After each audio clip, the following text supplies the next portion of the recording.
amma kan nan ina so zan faɗa maka magana ɗaya. Wannan gasar tsakaninmu ce, babu ruwan iyalai a ciki. Ku yi nesa da iyalanmu, mu ma za mu yi nesa da naku. Ka sani ba abin da ke tsakanin ni da kai sai abu da ya kacal, ko ka sheke ko a sheke ka. Me? Karambata za ku shirya? Tabbas 'yan sanda lalle kun shahara wajen raina wa al'umma hankali.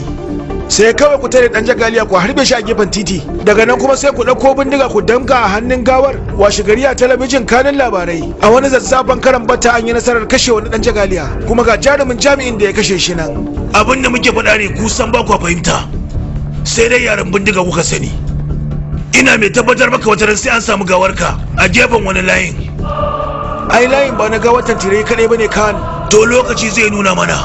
Kwarai ma kuwa, ta yiwu mu sake haduwa ko kuma sabanin haka, amma zan faɗa maka abu guda. Na ji daɗin haduwa da kai. Ko ba komi na haɗu da jami'i ɗaya wanda kakinsa ke nuna cewa Indiya ta babbar ƙasa ce. Kada ka gana jima ina magana da kai a nan. A filin daga ba zan yi jinkirin dakika ɗaya ba, zan alburushe ka. Ni ma harbe kan zan yayi. Mai yiwa ma na riga ka harba alburushi.